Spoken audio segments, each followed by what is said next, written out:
الحمد لله والصلاة والسلام على رسول الله وعلى آله وأصحابه أجمعين أما بعد أعوذ بالله من الشيطان الرجيم بسم الله الرحمن الرحيم ومن أحسن قولا ممن دعا إلى الله وعمل صالحا وقال إنني من المسلمين. محترم بزرگوں، عزیز بھائیوں اور بہنوں، السلام علیکم ورحمۃ اللہ وبرکاتہ. آج یاروں کی جانب سے منعقدہ اسلامی کانفرنس 2014 کا آج 5واں دن ہے. 5ویں دن کے پہلے اجلاس میں میں عمر عرفان آپ کا میزبان آپ سبھی کا تہہ دل سے خیر مقدم کرتا ہوں. آج کا یہ اجلاس داعیان مستقبل تقویٰ اسلامک اسکول کے بچوں کے لیے مخصوص ہے. جیسا کہ آپ کے علم میں ہے، تقویٰ اسلامک اسکول کا مقصد مستقبل کے داعی تیار کرنا ہے. لہٰذا آج ہم انہی داعیان کی ایک جھلک دیکھیں گے. تو آئیے دستور کے مطابق پروگرام کا باقاعدہ آغاز تلاوت قرآن حکیم کے ساتھ کرتے ہیں. قرآن کی قرأت پیش کرنے کے لیے میں آواز دیتا ہوں کلاس 5 کے طالب علم محمد فہمہ بن علی کو کہ ڈائس پر تشریف لائیں اور پروگرام کا باقاعدہ آغاز تلاوت قرآن حکیم کے ساتھ کریں. محمد فہمہ بن علی. السلام علیکم ورحمۃ اللہ وبرکاتہ.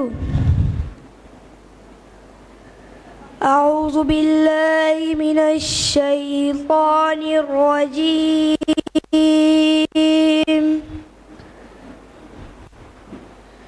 بسم اللہ الرحمن الرحیم.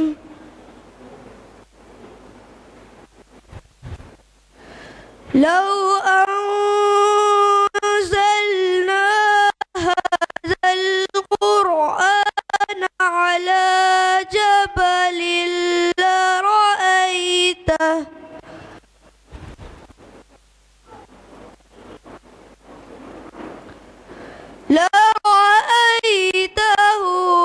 خاشعا متصدعا من خشية الله. وتلك الأمثال نضربها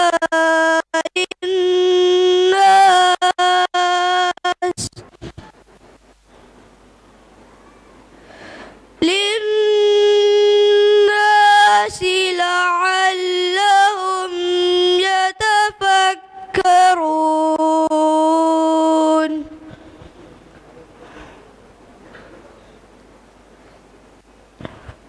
هو الله الذي لا إله إلا هو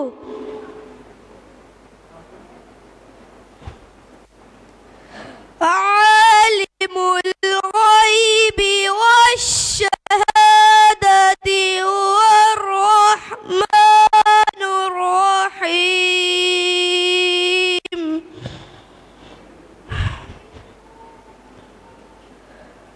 هو الله الذي لا إله إلا هو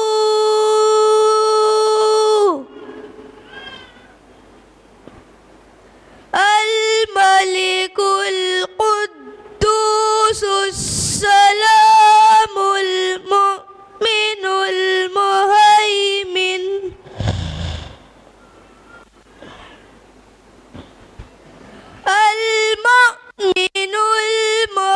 المهيمن العزيز الجبار المتكبر. سبحان الله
وهو العزيز الحكيم.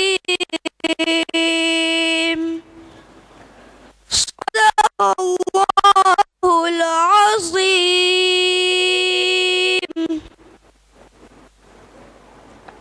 السلام علیکم ورحمۃ اللہ وبرکاتہ.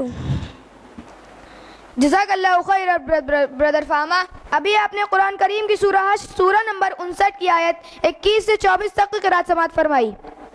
اب انہی آیات کا اردو ترجمہ پیش کرنے کے لیے میں آواز دیتا ہوں اپنی چھوٹی بہن تابینہ کو جو کلاس سیکنڈ کی طالبہ ہیں. بہن تابینہ. اعوذ باللہ من الشیطان الرجیم. بسم اللہ الرحمن الرحیم. ربی اشرح لی صدری ویسر لی امری واحلل عقدۃ من لسانی یفقہوا قولی. میں تابینہ تقویٰ اسلامی اسکول میں درجہ دوئم کی طالبہ ہوں. میں آپ کے سامنے سورہ الحشر سورہ نمبر 59 آیت نمبر 21 سے 24 تو ترجمہ پیش کروں گی انشاءاللہ. اللہ سبحانہ و تعالیٰ فرماتے ہیں اگر ہم نے یہ قرآن کسی پہاڑ پر بھی اتار دیا ہوتا تو تم دیکھتے وہ اللہ کی خوف سے دبا جا رہا ہے اور پھٹا پڑتا ہے. یہ مثالیں ہم لوگوں کے سامنے اس لیے بیان کرتے ہیں کہ وہ غور کرے. وہ اللہ ہی ہے جس کے سوا کوئی معبود نہیں. وہ بادشاہ ہے نہایت مقدس سراسر سلامتی دینے والا نگہبان سب پر غالب اپنا حکم بزور نافذ کرنے والا اور بڑا ہی ہو کر رہنے والا. پاک ہے اللہ اس شرک سے جو لوگ کر رہے ہیں. وہ اللہ ہی ہے جو تکلیف کا منصوبہ بنانے والا اور اس کے مطابق صورت گری کرنے والا. اس کے لیے بہترین نام ہے. ہر چیز جو آسمانوں اور زمین میں اس کی تسبیح کر رہے ہیں اور وہ زبردست اور حکیم ہے. جزاکم اللہ خیرا. والسلام علیکم ورحمۃ اللہ وبرکاتہ. جزاک اللہ خیرا کثیرا سسٹر. قرآن اللہ کا کلام ہے اور اس کی عظمت اللہ نے خود اس قرآن میں بیان فرما دی کہ اگر یہ قرآن کسی پہاڑ پر اتارا جاتا تو وہ ٹوٹ کر ریزہ ریزہ ہو جاتا. آج ہم سبھی قرآن پڑھتے ہیں پر ہمارے نفس پر اس کا کوئی اثر نہیں ہوتا. ہمارا نفس ٹوٹتا نہیں, بکھرتا نہیں. ہم خود کو مسلم کہتے ہیں لیکن اللہ کے کلام کا ہم پر کوئی اثر نہیں ہوتا. تو کیا ہم واقعی مسلم کہلانے کے مستحق ہیں؟ آئیے سمجھنے کی کوشش کرتے ہیں ادیب انصاری سے. بھائی ادیب کلاس 5 کے طالب علم ہیں اور ان کے خطاب کا موضوع ہے حقیقی مسلم کون. بردر ادیب احمد انصاری. الحمدللہ نحمدہ ونصلی علی رسولہ الکریم. اما بعد اعوذ باللہ من الشیطان الرجیم. بسم اللہ الرحمن الرحیم. یا ایہا الذین آمنوا ادخلوا فی السلم کافہ. بسم اللہ الرحمن الرحیم. رب اشرح لی صدری ویسر لی امری واحلل عقدۃ من لسانی یفقہوا قولی. محترم بزرگوں، عزیز بھائیوں اور بہنوں، السلام علیکم ورحمۃ اللہ وبرکاتہ. میری گفتگو کا موضوع ہے حقیقی مسلم کون. آئیے پہلے ہم یہ جانتے ہیں کہ مسلم کا معنی کیا ہے. لفظ مسلم عربی لفظ سلم سے بنا ہے جس کا معنی ہوتے ہیں فرمانبرداری اور اطاعت گزاری. یعنی مسلم اس شخص کو کہتے ہیں جو اللہ تعالیٰ کا فرمانبردار اور اطاعت گزار ہو، جو اس کے حکم کے آگے اپنی ساری خواہشات ختم کر کے صرف اس کے حکم کے مطابق اپنی زندگی گزارے. صرف وہی شخص مسلم کہلانے کا مستحق ہے. اس کے خلاف جو شخص اللہ تعالیٰ کا فرمانبردار نہ ہو، اپنی زندگی کے تمام یا کچھ فیصلے اس کے خلاف کرے، دراصل وہی کافر ہے. قرآن کریم میں اللہ تعالیٰ کافر کی تشریح ان الفاظ میں کرتا ہے وَمَن لَّمْ يَحْكُمْ بِمَا أَنزَلَ اللَّهُ فَأُولَٰئِكَ هُمُ الْكَافِرُونَ. یعنی جو اللہ کی اتاری ہدایت کے مطابق فیصلہ نہ کرے وہ کافر ہے. یہ الفاظ ہیں سورہ مائدہ سورہ نمبر 5 آیت نمبر 44 کے. اس آیت کی روشنی میں آئیے ہم اپنی زندگی کا جائزہ لیں. کہیں ایسا تو نہیں کہ ہم خود کو مسلم سمجھتے ہوں جبکہ اللہ کی نظر میں ہم کافر قرار دیے جا چکے ہوں. ابھی جو فرمایا اللہ کی اتاری ہوئی ہدایت کے مطابق جو فیصلہ نہ کرے وہ کافر ہے، اس کا یہ مطلب ہرگز نہیں کہ جو معاملے عدالتوں میں آئیں صرف انہی کا فیصلہ اللہ کی اتاری ہوئی ہدایت کے مطابق ہو، بلکہ اس کا مطلب یہ ہے کہ ہر شخص اپنی زندگی کے ہر معاملے میں اللہ کی اتاری ہوئی ہدایت کے مطابق فیصلہ کرے. ہر انسان کی زندگی میں ایسے مقامات آتے ہیں جب اس کے سامنے موجود کئی راستوں میں سے ایک راستے کا انتخاب کرنا ہوتا ہے. ایک راستہ تو اللہ اور اس کے رسول نے بتایا ہے، دوسرا راستہ خود اپنی نفس کا بتایا ہوا راستہ ہے. یعنی انسان کو جو چیز بھلی اور آسان لگے اسے اپنائے. ایک اور راستہ آباء و اجداد کی پیروی کا ہے، یعنی ہمارے باپ دادا جو کرتے آئے ہیں یا ہمارے خاندان یا برادری والوں کا یہی دستور ہے. ایک اور راستہ غیر اللہ کی اطاعت کا ہے، یعنی فلاں شخص بہت بڑا آدمی ہے، اس کی بات بالکل درست ہوگی، یا فلاں شخص کے ہاتھ میں ہماری روزی روٹی ہے، ہمیں اسے ہر حال میں خوش رکھنا ہوگا، یا فلاں قوم بڑی ترقی کر رہی ہے، ہمیں اسی کا راستہ اپنانا چاہیے. اسی طرح ہر شخص کی زندگی کے ہر معاملے کا فیصلہ کرنے کے لیے 4 راستے آتے ہیں. ایک راستہ تو اللہ اور اس کے رسول نے بتایا ہے، دوسرا راستہ خود اپنی نفس کا بتایا ہوا راستہ ہے، تیسرا راستہ باپ دادا کی پیروی کا ہے، اور چوتھا راستہ دنیا والوں کی پیروی کا ہے. سب سے پہلے ہم اپنی نفس کا جائزہ لیتے ہیں. نفس انسان کا سب سے بڑا دشمن ہے. ہمارا نفس ہمیں زیادہ سے زیادہ پیسہ کمانے، عزت و شہرت حاصل کرنے، لذت و سرور، آرام و آرائش حاصل کرنے پر ابھارتا ہے. اگر کوئی شخص صرف نفس کی خواہشات کی تعمیل میں اللہ اور اس کے رسول کی پرواہ نہ کرے تو آپ ہی بتائیں وہ اللہ تعالیٰ کا فرمانبردار رہ جائے گا؟ اللہ کا حکم ہے سود کھانا چھوڑ دو، نفس کہتا ہے سود سے دولت میں اضافہ ہوتا ہے.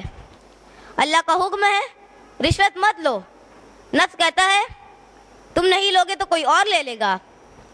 اللہ کا حکم ہے بے حیائی کے کاموں سے بچو، نفس کہتا ہے اس میں لذت و سرور ہے.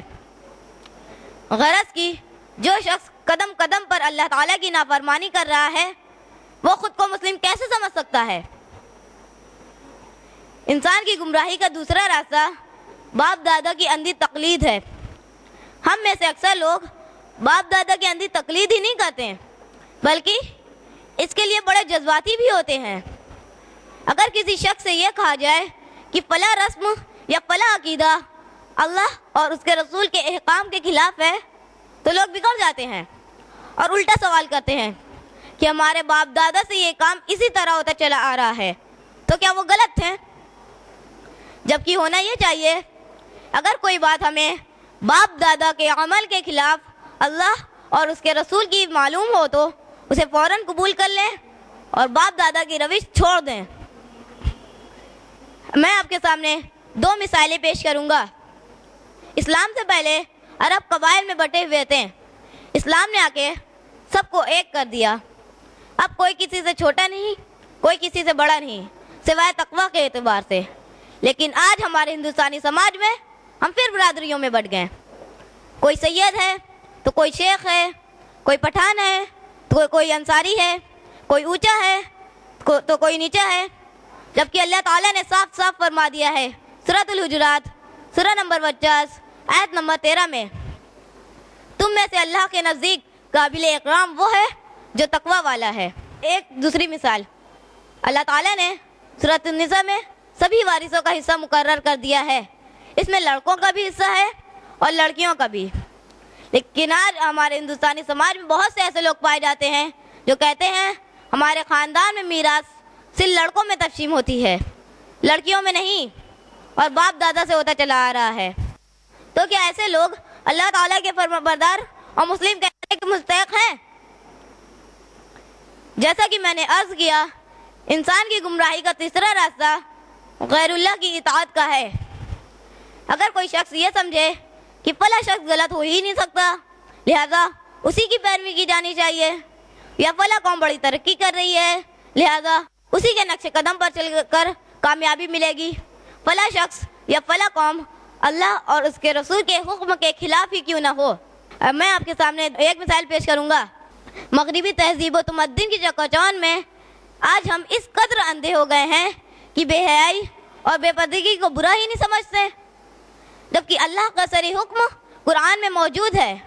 فرمایا سورۃ الاحزاب سورہ نمبر 33 آیت نمبر 59 میں، اے نبی اپنی بیویوں، اپنی بیٹیوں اور مسلم عورتوں سے کہہ دو کہ جب وہ گھر سے باہر نکلیں تو اپنے جلباب اوڑھ لیا کریں۔ ذرا سوچیں، وہ خواتین جو بے حجاب گھومتی ہیں اور اسے کوئی عیب بھی نہیں سمجھتی، اور اس گھر کے مرد جو ایسا کرنے سے روکتے بھی نہیں، تو کیا ایسے لوگ اللہ تعالیٰ کے فرمانبردار اور مسلم کہلانے کے مستحق ہیں؟ محترم بزرگوں، یہ مت سمجھیے گا کہ اتنا چھوٹا سا لڑکا ہمیں کافر قرار دیا جا رہا ہے۔ میری کیا مجال جب میں آپ کو کافر اور مسلم ہونے کا فیصلہ کر سکوں۔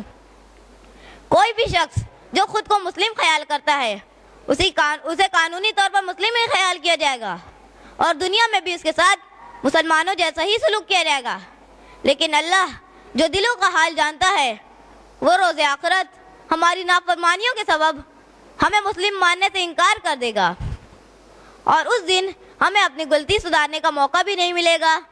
اس لیے ہمیں چاہیے کہ موت سے پہلے اپنا جائزہ لیں، کیا واقعی طور پر ہم مسلم ہیں؟ کیا حقیقی طور پر ہم اللہ تعالیٰ کے فرمانبردار ہیں؟ میں اپنی گفتگو قرآن شریف کی انہی آیتوں سے ختم کرتا ہوں جہاں سے شروع کی تھی، یا ایھا الذین آمنوا ادخلوا فی السلم کافہ، اے ایمان والو پورے کے پورے اللہ تعالیٰ کی فرمانبرداری میں داخل ہو جاؤ۔ وآخر دعوانا ان الحمد للہ رب العالمین، والسلام علیکم ورحمۃ اللہ وبرکاتہ۔ جزاک اللہ برادر۔ اللہ سبحانہ و تعالیٰ ہم سب کو اپنا احتساب کرنے کی توفیق عطا فرمائے اور ہم سب کو حقیقی مسلم بنا دے، آمین۔ محترم بزرگوں، عزیز بھائیوں اور بہنوں، آج مسلمانوں کی حالت یہ ہو گئی ہے کہ ان کی اکثریت واقعی مسلم کہلانے کے حقدار نہیں ہے، حالانکہ اللہ کے رسول حضرت محمد صلی اللہ علیہ وسلم نے اس امت کو یہ ذمہ داری سونپی تھی کہ اللہ کا پیغام دوسروں تک پہنچائے۔ حضرت محمد صلی اللہ علیہ وسلم چونکہ اللہ کے آخری پیغمبر ہیں، آپ کے بعد کوئی نبی نہیں آئے گا، اسی لیے قیامت تک کے انسانوں کی ہدایت کے لیے آپ ہی کا طریقہ قابل عمل اور قابل قبول ہے۔ یہی وجہ ہے کہ قرآن سے پہلے جو کوئی بھی کتاب دنیا میں نازل کی گئی اس میں سے ایک آخری رسول کی بشارت بھی سنائی گئی ہے۔ اگرچہ آج کوئی کتاب اپنی اصل شکل میں باقی نہیں ہے، لیکن پھر بھی بہت ساری کتابوں میں حضرت محمد صلی اللہ علیہ وسلم کی پیشنگوئیاں آج بھی موجود ہے۔ تو آئیے ہم غیر مسلموں کو اسلام کی دعوت پیش کرتے ہوئے انہیں ان کی کتابوں سے قائل کر سکتے ہیں کہ ان کی کتابوں میں جس لاسٹ پروفٹ یا انتم عیش دودھ کی خبر دی گئی ہے آپ اس پر ایمان کیوں نہیں لاتے؟ آئیے کلاس 4 کی انجوریا سے جانتے ہیں محمد صلی اللہ علیہ وسلم وبھن دھرم گرنتھوں میں۔ سسٹر یا شمس۔ نحمدہ ونصلی علی رسولہ الکریم، اما بعد، ربی اشرح لی صدری ویسر لی امری واحلل عقدۃ من لسانی یفقہوا قولی۔ السلام علیکم ورحمۃ اللہ وبرکاتہ۔ محمد صلی اللہ علیہ وسلم ہندو دھرم گرنتھوں میں ستیہ ہمیشہ اسپشٹ ہوتا ہے، اس کے لیے کسی طرح کی دلیل کی ضرورت نہیں ہوتی۔ یہ بات اور ہے کہ ہم اسے نہ سمجھ پائیں یا کچھ لوگ ہمیں اس سے دور رکھنے کا پریاس کریں۔